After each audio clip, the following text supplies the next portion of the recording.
It was a warm afternoon in early September when Holmes and I found ourselves sitting by the fire in our Baker Street lodgings. The sunlight streamed through the windows, casting a golden hue across the cluttered room. Yet there was a certain tension in the air, an anticipation of events yet to unfold. Holmes, as usual, sat with his violin in hand, although he was not playing. His eyes, sharp and penetrating, darted over every detail of the room as if each object spoke to him. You see, Watson, the human mind is quite like this room, cluttered yet ordered in its own fashion. Every object, every stain, every scrap of paper tells the story, if one knows how to look. Elementary, really. Really. I watched him with a mixture of admiration and envy, always wishing I could grasp the full extent of his method of deduction. Even now, as he idly plucked at the strings of his violin, I sensed that he was pondering a puzzle invisible to anyone but himself. There is a case brewing, Watson, though it is not yet fully apparent to the common eye. I received a letter this morning, marked urgent, and from a family residing in the West Country. The subject? Disturbing occurrences of a most peculiar nature. Holmes waved the letter toward me, and I took it with an eager hand, feeling the weight of imminent adventure. The handwriting was angular, neat, and decidedly anxious. Dear Mr. Holmes, it read, we are compelled to seek your expertise in matters most strange and terrifying. Our family has suffered a series of incidents which defy rational explanation. We entreat you to come without delay. Observe, Watson, the phrasing. There is fear, yes, but also a careful cultivation of civility. They fear scandal more than inquiry, yet the terror is genuine.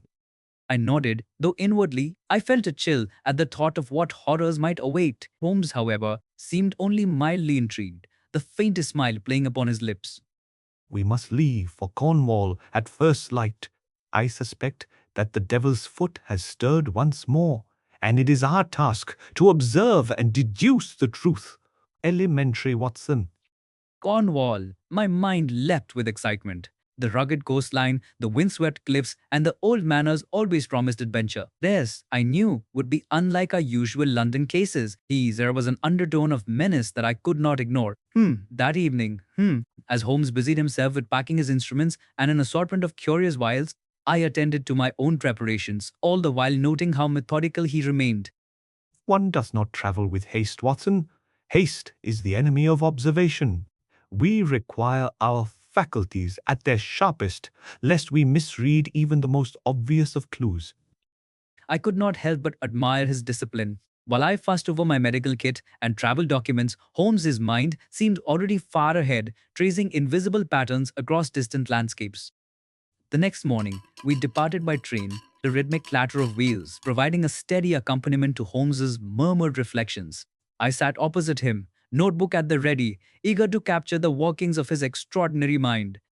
Observe, Watson, the passengers around us. Notice the subtle signs of their character, the nervous twitch of the man in the corner, the faint smudge of ink upon the lady's glove, the way the conductor barely conceals his disdain for those of higher social standing. Everything tells a story, if you care to read it. I jotted down his observations, attempting to follow his rapid deductions. Yet even as I recorded them, I knew that the full import of these signs would elude me until Holmes chose to reveal their significance. Here we are, Watson. The West Country awaits.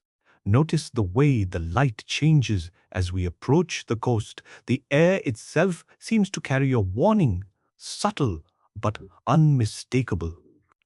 As we disembarked, the wind from the sea struck us sharply, carrying with it the scent of salt and the faintest trace of something more sinister, almost chemical in nature. Holmes' eyes narrowed as he inhaled.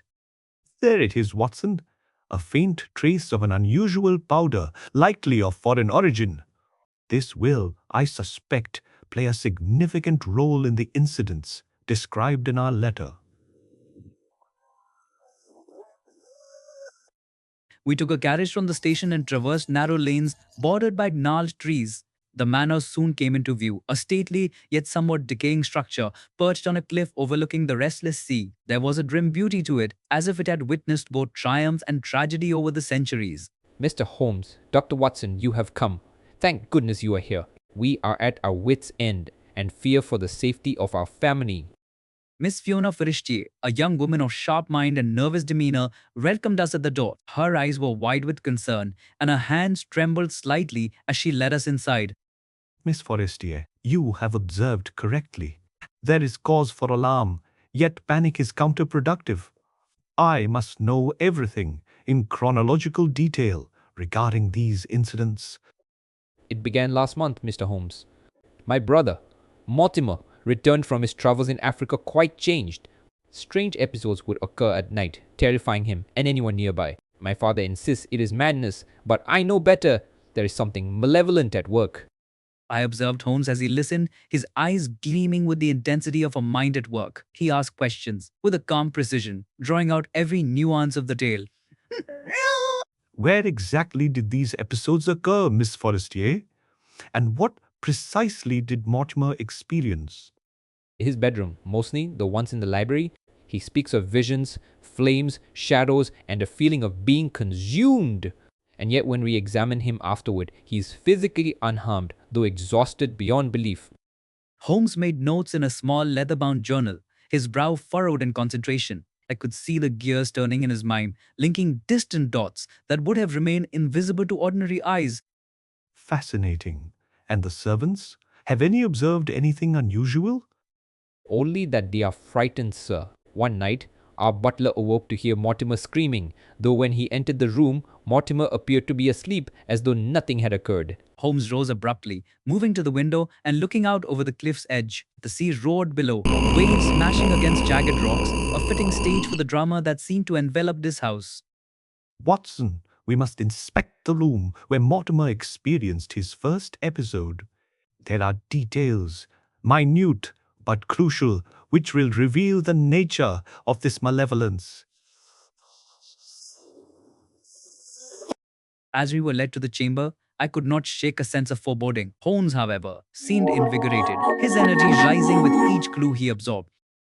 Notice, Watson, the pattern of discoloration on the carpet, the faint scent in the air, the way the curtains are drawn unevenly. Each is a message, a signature left by the perpetrator or the phenomenon itself. I followed closely, eager to learn, yet conscious that this was no ordinary investigation. The room exuded a strange stillness, broken only by the cries of gulls outside and the whisper of the wind through the broken shutters. There is more, Watson. Observe the small traces of powder along the windowsill, the subtle blackening of the corners near the fireplace. Near the fireplace, the devil's foot has left its mark, though its origin remains unknown. Holmes knelt, examining the traces with his magnifying glass. I mirrored his actions, feeling increasingly aware of the extraordinary nature of his skill. Each detail seemed mundane until he revealed its significance. Elementary, Watson. These are not random marks, nor are they natural phenomena.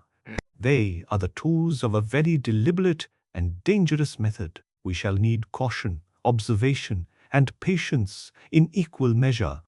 And so, as the shadows lengthened and night fell upon the Forestier manor, I felt the weight of anticipation settle over us. Holmes, ever calm and methodical, had already begun to trace invisible lines of reasoning while I struggled to follow his dazzling intellect. Rest well tonight, Watson. Tomorrow we begin our watch. And remember, the smallest detail may hold the key to understanding the extraordinary events that plague this household. Elementary. With that, we retired to our rooms, the distant crash of the waves below, serving as a constant reminder that in Cornwall, the world was far more mysterious and perhaps far more dangerous than in our familiar streets of London. The first night at Forestier Manor was heavy with expectation. The house seemed to hold its breath, as if aware of the danger that lurked within its walls. Shadows stretched across the corridors, flickering in the dim light of the candles, while the wind howled against the windows with an almost sentient force. Holmes, as usual, appeared untroubled by the foreboding ambience, his expression calm and calculating. Watson, take note. The atmosphere itself is informative. The draught through the shutters, the moisture in the air, the subtle odors carried by the wind, each element contributes to the overall environment in which these disturbances manifest. But observation, not conjecture, shall guide us.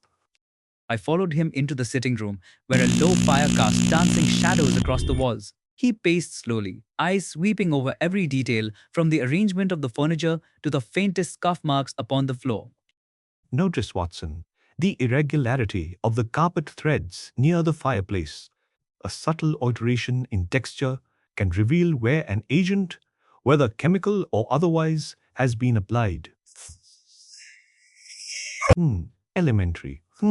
I bent down to examine the carpet, noting a faint powdery residue that clung to the fibers. And I was beginning to understand, in a fragmentary way, why Holmes's eyes lit with such excitement at these minute discoveries. Hmm. Exactly so.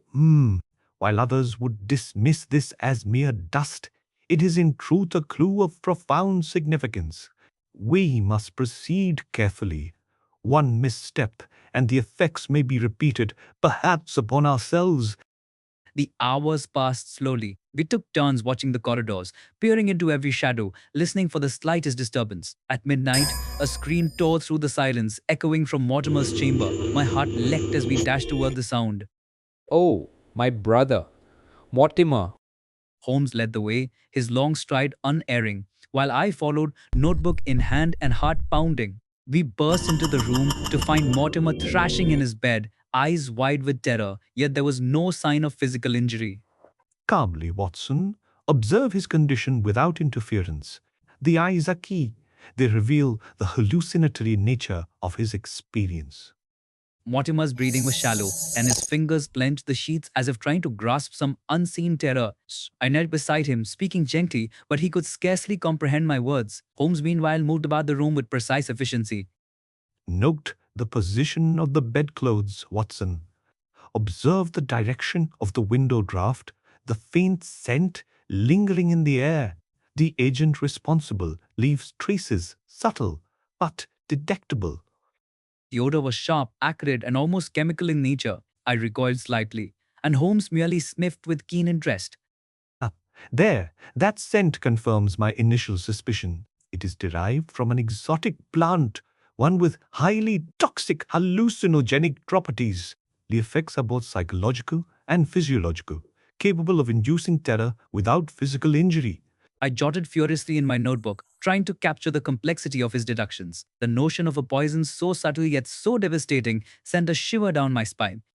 Watson, we must consider the motive as well as the method.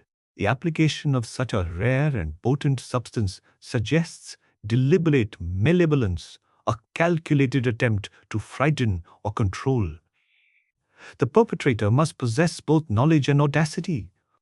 I watched as Holmes examined the window latch, the curtains, even the floorboards beneath the bed. His movements were methodical, almost ritualistic, yet each action revealed some hidden layer of the mystery. Observe, Watson, the absence of forced entry. The agent within the household must have intimate knowledge of the manor. This is no random act. It is targeted, deliberate, and personal. I turned to Mortimer, who was now recovering slightly, though his eyes still held the glazed terror of hallucination. She tried to speak, but only fragments emerged. Mortimer, tell them exactly what you saw. His voice trembled. Review! The flames, they seemed to consume the room. I was paralyzed. I could not move. Note, Watson, how his description corresponds with the physiological effects of the substance. Hallucinations are shaped by fear, amplified by darkness, drafts, and suggestion. The mind fills gaps with terror. Elementary. Fast, I was beginning to understand, though slowly, how Holmes could unravel such mysteries with apparent ease. The combination of observation, deduction, and knowledge of human psychology was simply extraordinary. And now, Watson, we must consider containment. The house cannot be left to chance. Night watches, sealed rooms, and careful observation are required to prevent further incidents. Holmes instructed Miss Forestier and the servants on careful monitoring, noting every detail, from the slightest sound to the faintest odor. It was exhausting work, yet necessary. I will take the first watch, Watson. Your task is to observe, record, and learn. Remember, every detail is informative. Every shadow may conceal a clue. I settled into my chair, notebook at the ready, as the fire dwindled to embers. Outside, the wind continued to howl, rattling the windows and adding to the oppressive atmosphere of suspense. Hours passed in tense observation. Holmes's mind seemed far away, yet he remained alert, eyes scanning the faintest movements, ears attuned to the slightest creak of the floorboards. I tried to emulate his focus, though I found my thoughts wandering to the horrors that might lie in wait. Watson, do not be distracted by fear. Fear clouds judgment. Concentrate instead on what you see, what you hear, what you can measure and record. Only then can deduction be accurate. Suddenly, a faint rustling reached our ears, a sound so slight that I almost dismissed it. Holmes stiffened and gestured for silence. There, the smallest movement can reveal the largest truth. Note the pattern, Watson. The rustling is deliberate, yet careful. The agent within this house knows our vigilance. I strained my eyes into the darkness, barely able to make out a shadow moving near the doorway. Holmes's gaze was unerring, following every subtle motion. Patience, Watson. Action is not always immediate. Observation first. The human mind is eager to leap to conclusions, yet reason must temper instinct. The night wore on, querfied, punctuated by occasional cries of distant gulls and the ever-present whisper of the wind. White, each hour I felt the tension tighten, yet also the exhilaration of uncovering the unseen forces at play. Watson, note the traces left by the agent. Residues, odors, disturbed objects. They are all messages left unintentionally or intentionally which lead us to the truth. Elementary. As dawn approached, Mortimer slept fitfully, exhausted yet alive. Holmes examined every corner of the room, every trace of the powder, and every subtle sign of intrusion, his mind already forming the framework of his solution. The Devil's Foot, Watson, is not merely a story to frighten children. It is real, tangible, and devastating. But through careful observation and reason, we shall unravel its secret and bring understanding and perhaps justice to this household. Exhausted yet invigorated, I retired to my own room, notebook full and mind racing. The first night had revealed much, yet so much remained hidden. Holmes, ever vigilant, had already begun to plan the next phase of our inquiry, and I knew that our adventure was only just beginning. The following morning, Cornwall greeted us with a misty chill that clung to the cliffs like a ghostly veil. The manor, though stately, seemed to brood in the low-hanging fog, its windows reflecting a dim, haunted light. Holmes, as ever, was already awake, seated by the fire, examining a small sachet of powder he had collected from Mortimer's room. Observe, Watson, the characteristics of the substance. Note its texture, color, and odor. The Devil's Foot, though infamous in legend, reveals itself to the trained eye through minute, telltale details. Elementary. Elementary. I leaned closer, taking in the faintly acrid scent and the soft, almost velvety texture of the powder. Holmes moved with deliberate care, measuring small amounts, shaking a fraction onto a plate, and observing its behavior. Notice, Watson, how it does not dissolve in water immediately. Its chemical composition is peculiar, and yet it is organic in origin. A plant from Africa, most likely, transported either as a dried root or ground material. I scribbled notes furiously, attempting to follow Holmes' logic. The precision of his methods was extraordinary, bordering on obsessive, and yet I knew that without such attention to detail, the mystery would remain insoluble. We must proceed with caution, Watson. The effects of this agent are unpredictable. One must test in controlled conditions, preferably on inanimate subjects or small animals. The human mind is far too delicate for initial experimentation. I watched as Holmes prepared a small glass vial with a measured quantity of the powder. He glanced at me with a glance that was half caution, half excitement. Watson, the key to understanding is observation without interference. We shall employ a small rack to ascertain the hallucinogenic properties, then extrapolate cautiously. The experiment, though ethically troubling in my mind, was conducted with scientific rigor. The rat reacted immediately to the substance, exhibiting erratic movements and signs of distress. Holmes noted every twitch, every shiver, every pause. Fascinating. Note the onset, Watson, the rapidity with which the symptoms appear, and the intensity. The devil's foot acts on both mind and body, producing terror indistinguishable from reality. Elementary. As the morning wore on, Holmes meticulously documented every observation, occasionally pausing to clean the workspace or to cross reference his notes with botanical text he had brought along. I, meanwhile, could not help but feel the chill of unease, knowing that such a substance could devastate a human mind.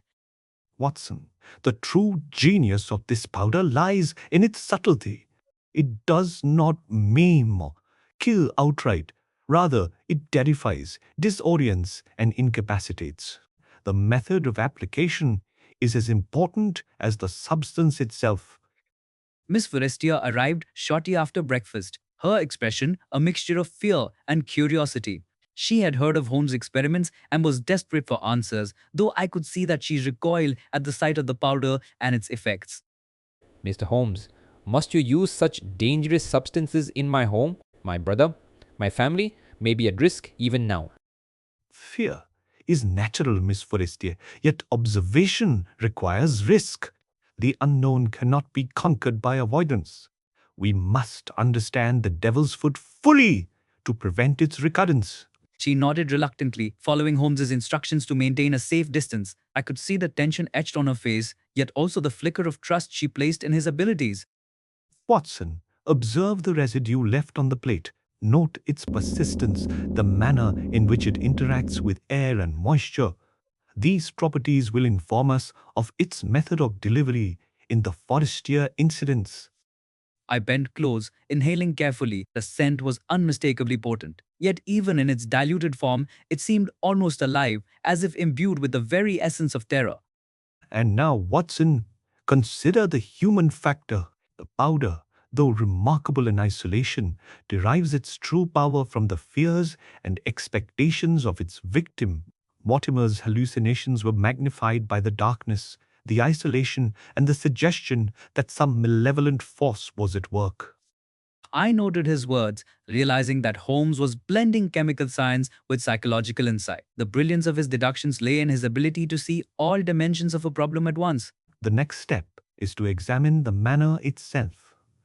The agent responsible for deploying this powder must have intimate knowledge of the house's layout, entry points, drafts, furniture arrangement.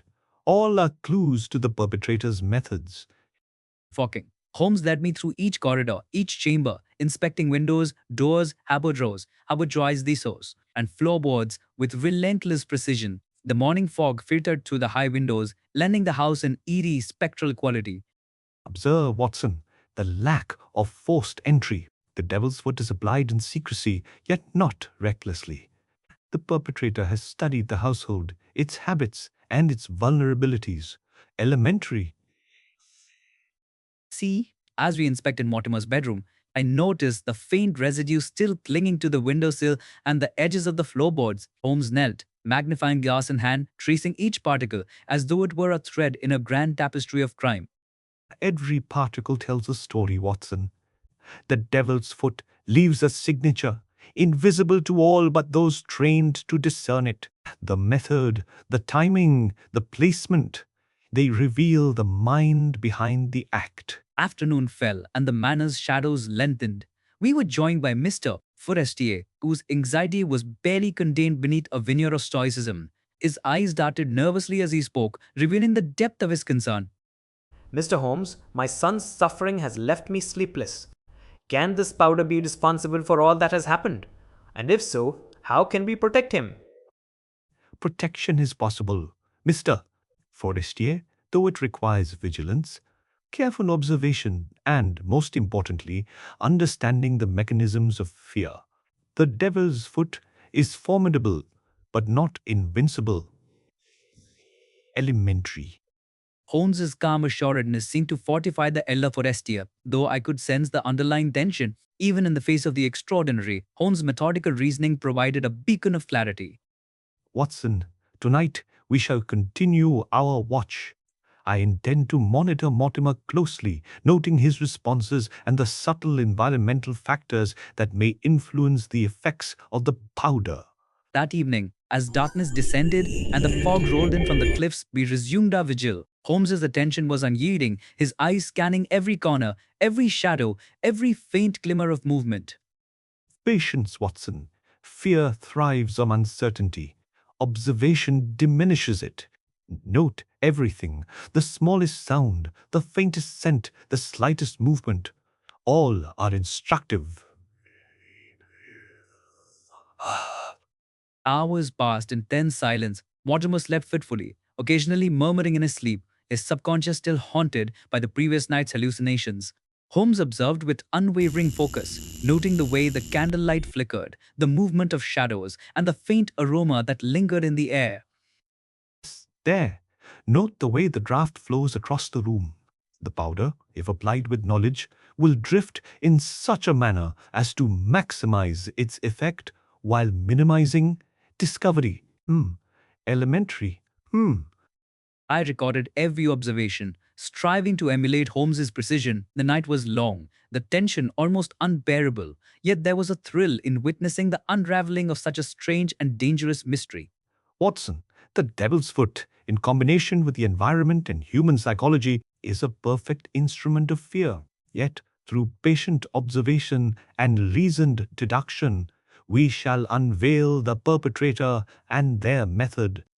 As dawn broke once more, the fog lifting slightly from the cliffs, I felt a dual weight of exhaustion and exhilaration. Holmes had gathered a remarkable amount of information, and yet, as always, the final solution remained just beyond reach, waiting for the next revelation.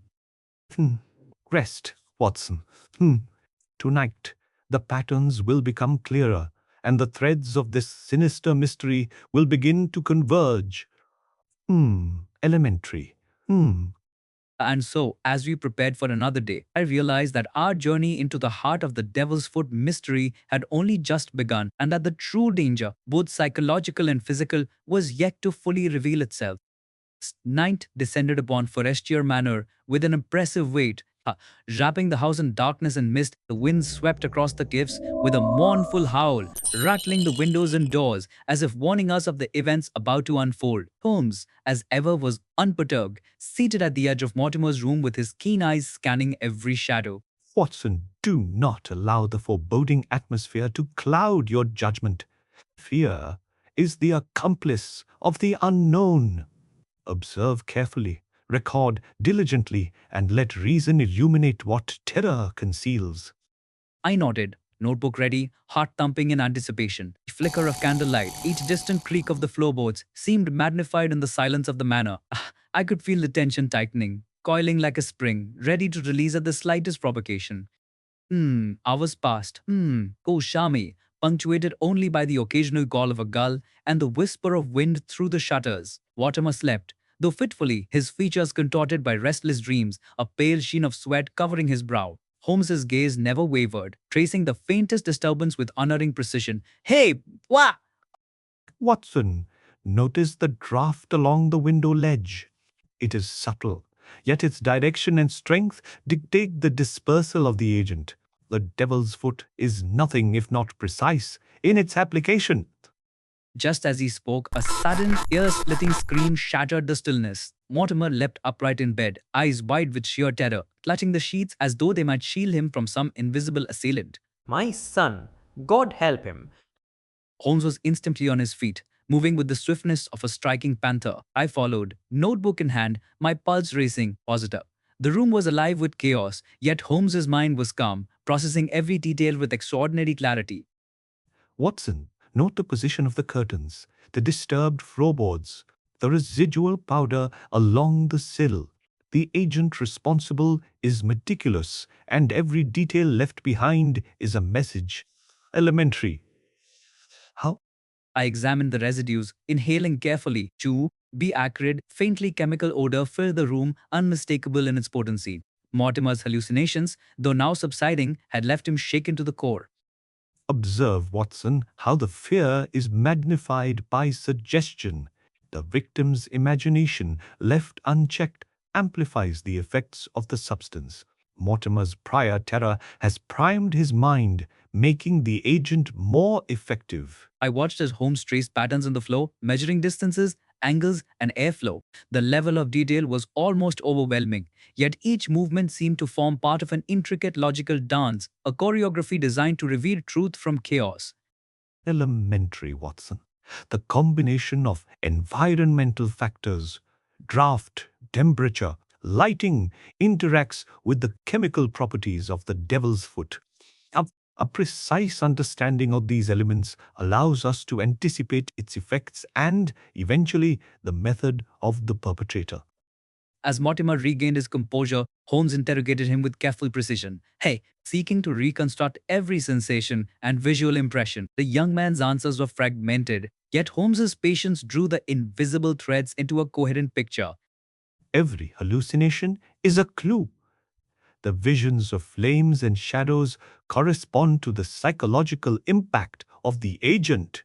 Note, Watson, how the fear of fire is universal and how it shapes Mortimer's experience. The rest of the household had gathered in anxious silence. Miss Forrester's face was pale, her hands clasped tightly, while her father struggled to maintain composure. Holmes spoke to them gently, yet with unmistakable authority, instructing them on precautions to prevent further incidents. Vigilance is paramount. Observe Mortimer continuously, seal the doors where possible, and ensure no unauthorized access to the chambers. The devil's foot exploits human carelessness and complacency. The night stretched on, each hour a study in tension and precision. Holmes' eyes darted from corner to corner, noting the subtle shifts in shadows, the faintest movement in the air, the slightest alteration in the scent that clung to the room. Watson, the subtlety of the perpetrator's method is their greatest advantage. Small particles, unnoticed by ordinary senses, can produce effects of extraordinary magnitude. Observation must be meticulous. Around midnight, Holmes motioned me toward the window. The fog lay thick over the cliffs, cloaking the manor in a spectral shroud. He pointed to a faintly discernible figure moving with stealth along the edge of the grounds. See, Watson, the agent has not acted alone. There is a human hand, a deliberate presence, guiding the devil's foot. We must anticipate both substance and action.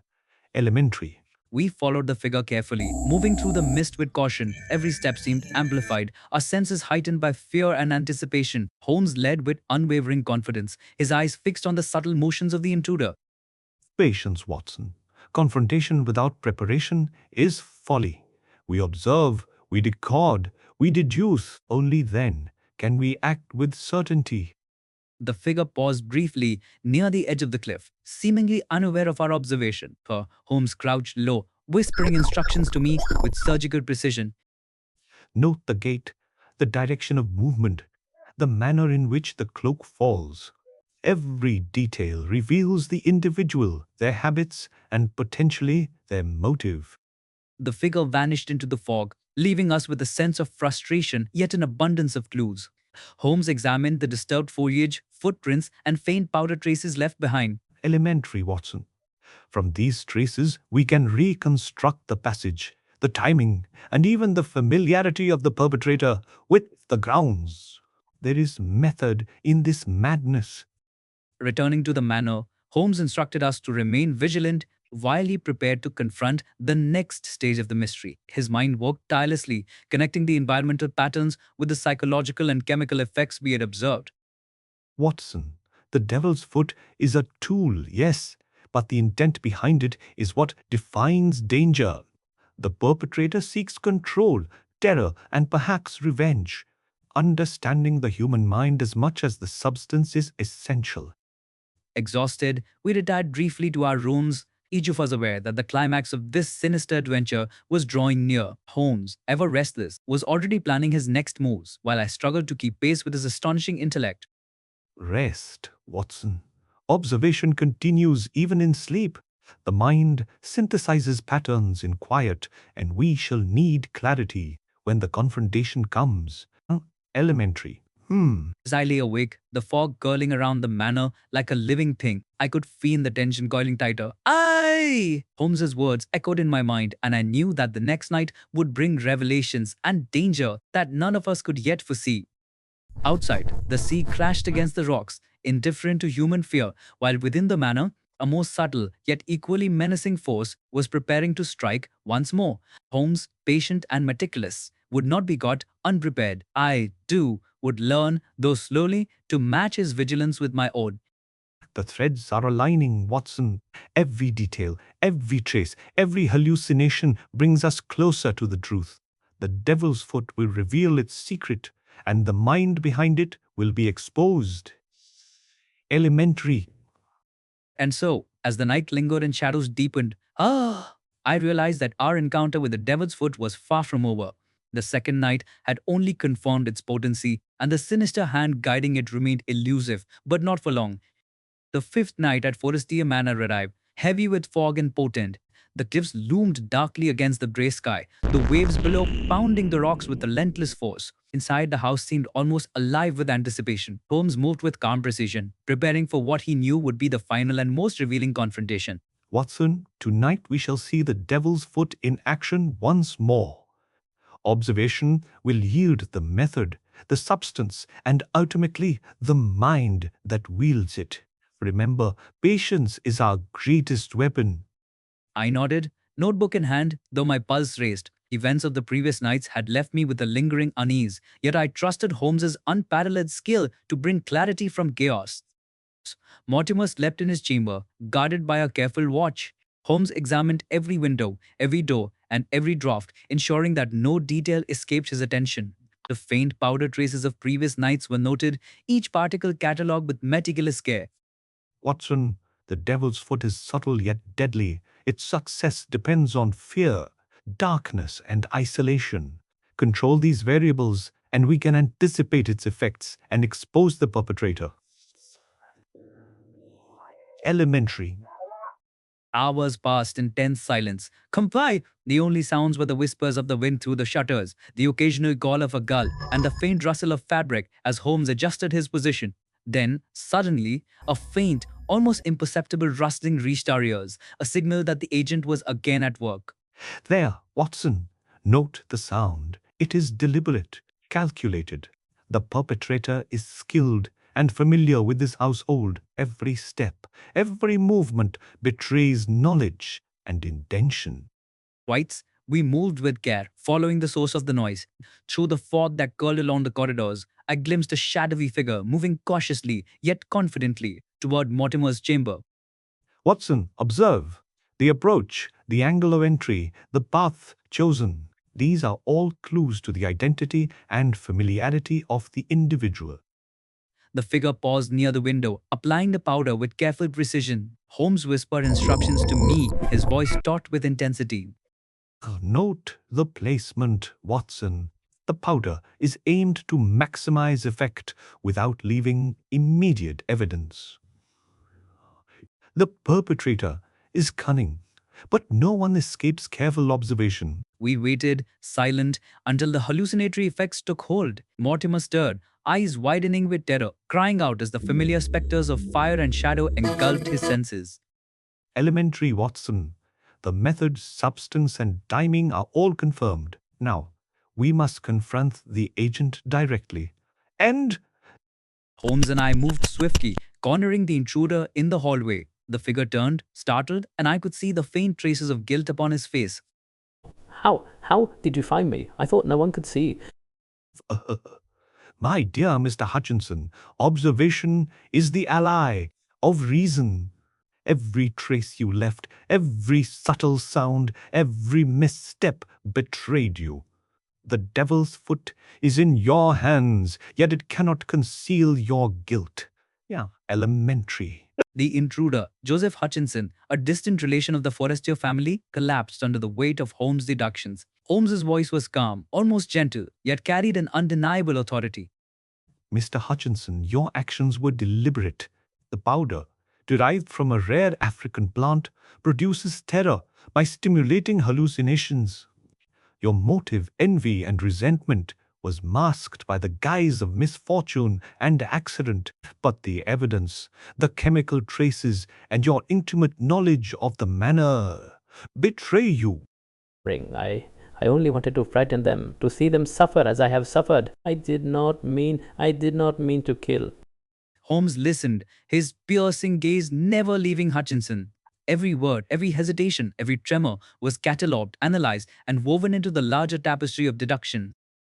Your intentions, Mr. Hutchinson, are evident, but intention cannot escape observation. The devil's foot is merely a tool. You are its architect. And now, justice will follow. Miss Forestier rushed forward, tears streaming down her face. Relief and fear mingled in her expression as the tension of the past nights finally began to release. Thank God, he's caught. My brother is safe. Holmes nodded, though his expression remained focused. There was still work to be done, examining Mortimer, ensuring no lingering effects, and securing the powder. Watson, Mortimer must be monitored closely. Though the symptoms are fading, the psychological trauma requires attention, and the substance careful cataloging is necessary to prevent future misuse. Elementary. We administered restorative measures to Mortimer, observing him as he gradually regained composure. The terror that had gripped him now receded, leaving exhaustion and lingering apprehension. Watson, note the final lesson. The devil's foot is dangerous because of its precision, subtlety, and psychological manipulation. Its power lies not in brute force, but in the intricate interplay of mind, environment, and chemical influence. Ha ha ha ha ha! I recorded every observation, every deduction, every revelation, attempting to capture Holmes' brilliance for posterity. The night had been long, harrowing, yet illuminating. Well, elementary, Watson. The case is resolved. Observation, deduction, and reason have triumphed over fear and deception. Yet, remember this, vigilance and intellect are eternal allies against the unknown. As dawn broke over the Cornish cliffs, the manor basked in pale sunlight. The fog lifted, the sea's roar softened to a steady murmur, and the household breathed a collective sigh of relief. Holmes, ever composed, packed his tools and notes, preparing for our return to London. I walked beside him, marveling at his ability to extract clarity from chaos. My mind swirled with lessons learned, observations catalogued, and the vivid terror of the devil's foot slowly fading into memory. Watson, the adventure ends, but the principles endure. Deduction, observation, and reason will illuminate the darkest corners wherever they may lie. And now we return to London, enriched, enlightened, and ever vigilant. Elementary. And so we departed Forestier Manor, the Cornish sun glinting on the waves below, and the sea, leaving behind the shadows and horrors of the devil's foot. Yet, in my heart, I knew that the lessons of Cornwall, Holmes's brilliance, the power of observation, and the subtle terror of unseen forces would remain with me forever. Even now, as I write these words, I recall the cold fog, the acrid powder, the cries of Mortimer, and Holmes's calm, unerring logic. In the face of the extraordinary, one learns that reason is not only a weapon, but a shield, and that no matter how insidious the danger, clarity of mind can prevail.